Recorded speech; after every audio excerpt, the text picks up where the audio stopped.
let's say that, well, I'll tell you a story. I put it like this.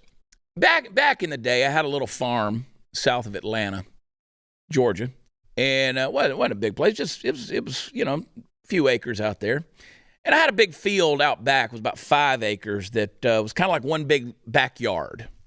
So I'd mow that thing and get out there on my little riding lawnmower, and I'd spend hours back there mowing that deal. It was a little lawnmower.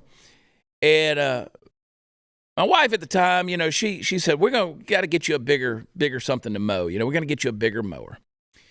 And so she surprised me one day, and I came home, and there was one of those big, wide, zero radius turn mowers, one of the things you could just knock it out. Spent a lot of money on this thing, and she told me, she said, you know what, even the kids broke the piggy banks and pitched in. We really wanted to give you this because we want to, just wanted to just do something nice for you. You spend so much time working around here. So I went out and mowed with the thing. I loved it, dude. It was good. It was efficient, man, and it really kept the place looking good. And about a week later, she came in, and I was out back, and I was mowing with the old mower again. And she said, what happened to the new mower? I said, I gave it away. She said, what do you mean you gave it away? I said, well, the neighbor's yard needed some stuff going on. The folks right down the road there. And they got a big spot out there, too, and theirs was kind of getting overgrown, so I gave it to them. She said, so you mean you loaned it to them? I said, no, I gave it to them. She goes, did they buy it from you? No, I gave it to them. It's theirs. It's not ours anymore. I'm just going to keep using this. She said, well, why would you do that? I said, well, they needed it. Well, I know they needed it, but we're going to need it, too, because the grass here is going to grow again.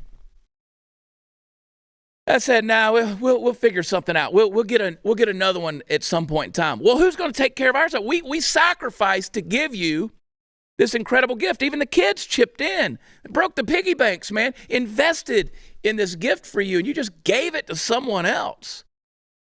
We don't understand that. Now, first of all, none of that ever happened. But I want to point out something. Help me figure out why America is giving everything away. I mean, you and I are paying taxes. Well, you are. I don't pay them so much. I don't believe in them.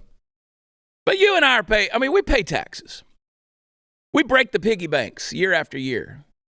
We sign and, hope we read the fine print, hope the CPA was right, hope we don't get in trouble, send that amount of money in, and the government takes it and they do things. They make roads and deliver the mail and, supply us with a military, defense, and security.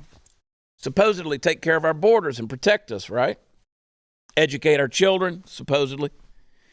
Do all these things. We invest in them so that our lives can be easier.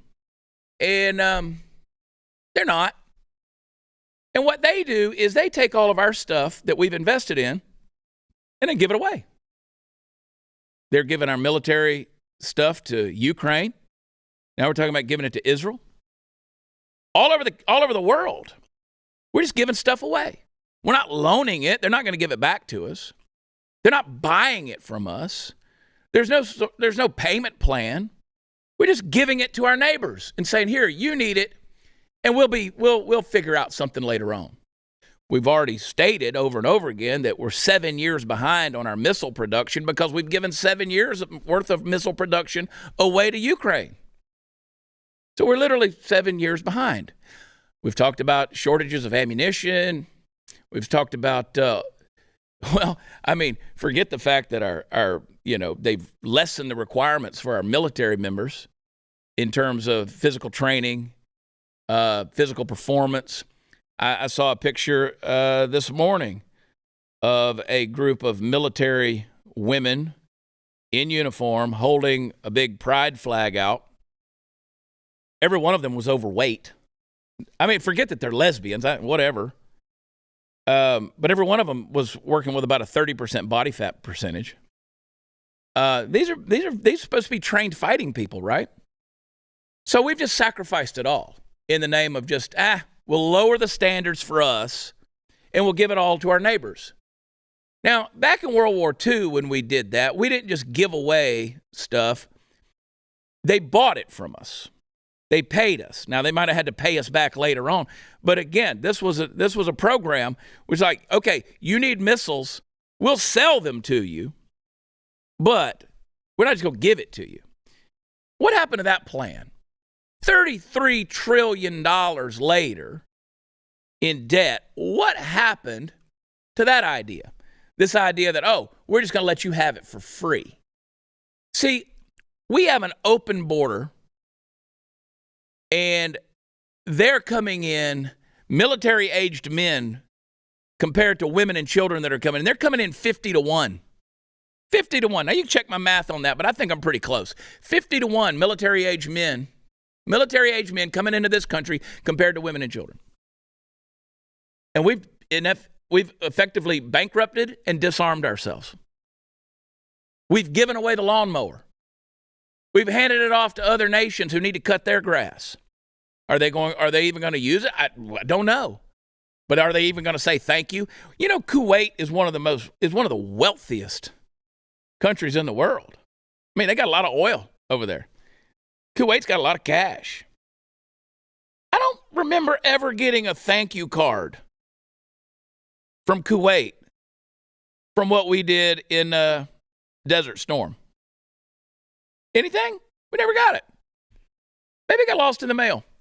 We didn't get a gift card to the salon. I mean, we didn't. They didn't so much as send us a pocket knife to say thanks. Where's the payment plan? We're over here bankrupt, and we're just giving our stuff away. The logic behind that is not only ludicrous, it's insulting. Because every one of you, when I was telling the lawnmower story, you're going, you're a dumbass. Why would you do that? Your kids broke the piggy banks to buy you a new lawnmower. And you just gave it to the neighbor? What the hell? But we turn a blind eye when our government continues to print cash and then give everything we have away. It doesn't make sense to me. I mean, at no level of any explanation in this world of your human experience does any of that logic make any sense. But here we are. Here we are, folks. And they're going to take it. There's a Hamas official who's avowed now to repeat the horrific terror attacks on Israel that happened earlier this month. They said, we're going to do it again and again until the country is completely destroyed.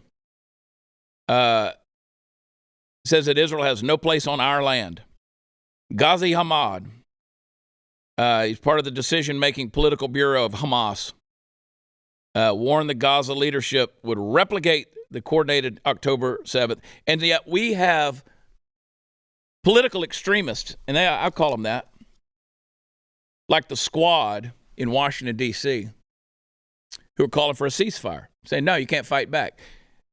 Hamas says they're going to keep coming. They're going to keep coming. They're going to keep coming. It behooves Israel to defend itself and to fight back and to exact justice and have vengeance and vindication. But I was asked this morning, I was on Sean Spicer's show, and said, do we put our military boots on the ground? I said, at this stage in the game, knowing what we know, no, we don't. We don't. And we don't need to keep supplying them with our stuff. Let's keep our lawnmowers here at home and the people riding the lawnmowers. Now, they can buy it from us, and we'll support them. I'm all for supporting them. I'm all for praying for them. I'm all for lending a helping hand where we can. But let them fund their war. And again, I know what you're saying. We fight the wars over there so we don't have to, it doesn't come here. No, see, what you don't understand is we're living in a different day and time because the war is already here. The borders are open. The extremists live among us. They're here. I'm not trying to fearmonger. I'm just telling you that's the reality. Statistically speaking, based on the numbers, and the numbers never lie, they're already here. So you want to keep fighting that foreign war, focused on that foreign war, and neglecting your own field, folks. There's a huge principle there. So focused on everybody else's business that you forget your own, you're going to find yourself in a lot of trouble. A lot of trouble.